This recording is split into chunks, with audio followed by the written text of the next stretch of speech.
Before we ride into today's unforgettable Wild West story, welcome to Western Storyverse. If you love gripping tales of courage, mystery, and justice from the American frontier, subscribe now and join us for every adventure. Now, let the trail begin. The first thing Ethan Walker noticed beneath the white blanket was not a face, but a bruised wrist, marked by rough rope that had been tied far too tightly. The faint pulse beneath her skin was still fighting, even though the rest of her looked as if she had already surrendered to the desert. The summer sun burned across the lonely plains outside Black Mesa, Arizona, where the wind carried more dust than hope. Ethan was 49, a quiet rancher who had spent years avoiding the troubles of nearby towns. Ever since losing his wife, he had built a life of silence, believing peace could only exist far away from people.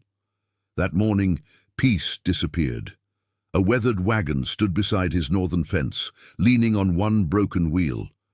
No driver waited nearby. No horse tracks led away. Only an old mule stood patiently beside it, chewing dry grass as though it had been abandoned before sunrise.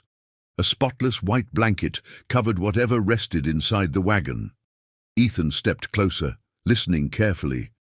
There were no birds singing, no cattle moving, only the faint sound of weak breathing beneath the blanket. A folded piece of paper was tied to the tailgate with rough string. 2 words were written in thick black ink. Payment received. Ethan frowned. He had never ordered anything except ranch supplies. He certainly had never paid for another human being. Slowly, he pulled back the blanket. A young woman lay curled against the wooden floor of the wagon. Her dress was torn, her face bruised, and dirt covered her tangled hair. Deep rope marks surrounded both wrists, telling a story without a single spoken word. Her frightened eyes slowly opened and locked onto Ethan's face. She whispered through cracked lips, "You paid for me. Now finish it." Ethan remained perfectly still. His voice stayed calm. "You're mistaken. I never bought anyone, and I never will." The young woman stared at him with disbelief. She had clearly heard promises like that before. Tears filled her exhausted eyes as she whispered again, "Then please, don't send me back." Ethan cut the ropes with his pocket knife, taking care not to hurt her skin. Even after the ropes fell away, she kept her hands close to her chest, afraid that kindness might disappear at any moment. Ethan carefully carried her into the cabin and placed her on the spare bed. He left water, bread, and a warm blanket beside her before quietly stepping back, giving her enough space to feel safe. She never stopped watching him. Outside, Ethan returned to inspect the strange wagon. Something felt wrong.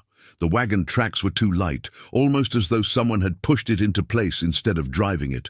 Whoever left the girl wanted the wagon discovered but did not want anyone following their trail.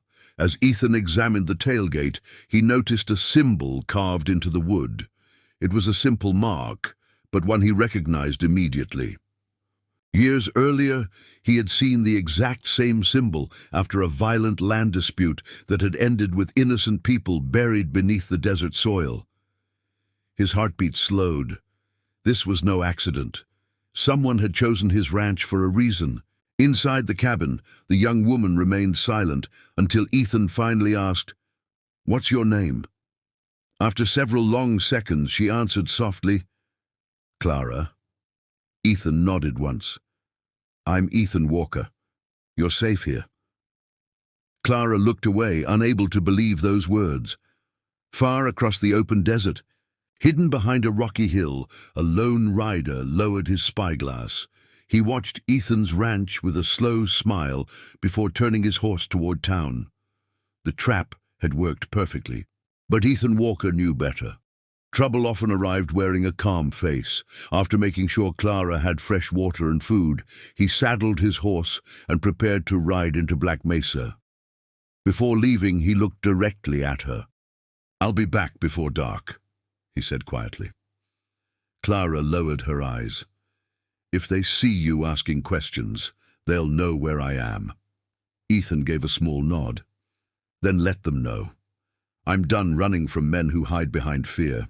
Clara wanted to believe him, but years of betrayal had taught her not to trust hope too quickly.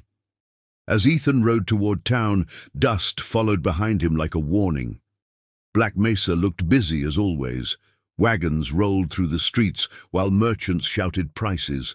But beneath the ordinary noise, Ethan sensed something darker. He stopped outside the freight office where every shipment entering the county was recorded. Behind the counter sat an aging clerk named Morris, a man who had spent half his life writing names into thick leather ledgers. Morris forced a smile when Ethan walked inside, but the smile quickly disappeared after seeing the folded note marked "Payment Received." Ethan placed it gently on the counter. "Tell me where this came from." Morris studied the seal, then looked toward the windows to make sure nobody was listening. "You should forget about this," he whispered. Ethan remained calm. "I don't forget people left on my ranch," Morris sighed, and slowly opened the large ledger. After turning several pages, his finger stopped on Ethan's name. The ranch supplies Ethan had ordered weeks earlier were listed exactly as expected. Then another line appeared beneath them: "Special delivery, paid in full." Ethan felt his stomach tighten. "I never approved this." Morris nodded nervously. "I know. Someone added it after the payment was recorded." Ethan leaned closer. "Who?" The clerk hesitated before answering. "A man working for Victor Kane." Ethan recognized the name immediately. Kane was one of the richest cattle dealers in the territory, respected in public, but feared in private. Rumors claimed he bought people the same way he bought horses, using forged documents and corrupt officials to hide every crime. Ethan closed the ledger. "Who signed the papers?" Morris swallowed hard. "Someone inside the sheriff's office." Those words confirmed Ethan's worst fear. This was bigger than one outlaw. Someone wearing a badge was protecting the operation. Leaving the freight office, Ethan crossed the dusty street toward the office of Judge Samuel Brooks, one of the few honest men still trusted in Black Mesa. After hearing Ethan's story, the judge removed his glasses and stared silently across the room. "If what you're saying is true," he said at last, "the law has already been twisted against you." Ethan nodded. "Then how do I protect her?" The judge folded his hands. "Bring Clara here tomorrow morning. If she speaks freely before witnesses, I can place her under legal protection before anyone claims ownership through those forged records." Ethan thanked him and hurried outside. But before reaching his horse, he noticed two strangers standing across the street. Both men wore long coats, despite the heat. One of them smiled without warmth before tipping his hat. Ethan understood the message. Every move he made was being watched. He rode home without stopping, choosing narrow trails instead of the main road. As sunset painted the desert red, Black Mesa disappeared behind him. When his ranch finally came into view, his heart skipped. The cabin door stood wide open. Clara was nowhere outside. Ethan jumped from his horse and rushed toward the house, his hand resting on the revolver at his side. The silence felt wrong, too quiet. Then, from somewhere behind the barn, he heard a frightened scream followed by the sound of boots running across dry ground. Someone had reached the ranch before he returned. "Welcome back to Western Storyverse." Ethan sprinted toward the barn the moment Clara's scream echoed across the ranch. Two armed riders were dragging her toward their horses while a third man pointed a revolver at Ethan. "Stay where you are," the stranger shouted. Ethan ignored the warning. Years of ranch work had made him faster than most men expected. He grabbed a shovel leaning against the fence and swung it hard into the nearest rider, knocking him to the ground before he could fire. Clara broke free and ran behind a stack of hay bales. The second outlaw fired a shot, but the bullet struck the barn wall. Ethan pulled his revolver and fired once into the air. The sound startled the horses, sending them into a panic. Dust filled the yard as one frightened horse kicked the third outlaw off his feet. Ethan rushed forward, disarmed him, and tied his hands with ranch rope. The remaining rider escaped through the back gate, racing toward town. Ethan knew he would return with more men. Clara stood trembling beside the barn, unable to stop shaking. Ethan handed her a canteen. "You're safe," he said quietly. She looked at him with tears in her eyes. "No one has ever fought for me before." Ethan answered with a calm smile. "Every person deserves someone willing to stand beside them." Without wasting another minute, they loaded the captured outlaw into the wagon and rode to Black Mesa before sunrise. Judge Samuel Brooks was already waiting inside the courthouse. So were several respected townspeople Ethan had asked to witness Clara's statement. Standing before the judge, Clara finally told the entire truth. She explained how Victor Kane's gang had trapped desperate people with fake debts, forged contracts, and false sales records before moving them across the territory like property.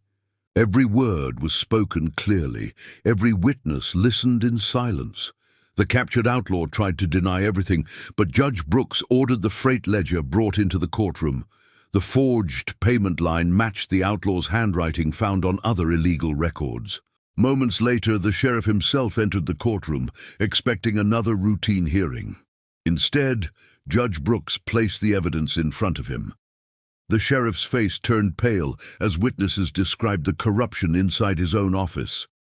Realizing he could no longer protect Victor Kane, the sheriff ordered deputies to arrest every man connected to the scheme. Before noon, Victor Kane was captured while trying to leave town with forged documents hidden inside his saddlebag. As the courthouse emptied, Judge Brooks handed Clara official papers declaring every false claim against her permanently void. She was finally free. Days later, Clara stood outside Ethan's ranch watching the sunset spread across the desert. "You never treated me like property," she said softly. Ethan looked across the open land before answering. "Because people aren't things to own. They're lives to protect." Clara smiled for the first time since arriving beneath the white blanket. She decided to remain at Black Mesa Ranch, not because she owed Ethan anything, but because she had finally found a place where fear no longer ruled her future. The lonely ranch slowly became a true home once again. Sometimes the greatest victories are not won with bullets, but with courage, honesty, and the refusal to let evil decide another person's fate. Thank you for riding with us through this unforgettable Wild West adventure. If you enjoyed this story, please like, subscribe, and join us again on Western Storyverse, where every trail hides another unforgettable legend of the Old West.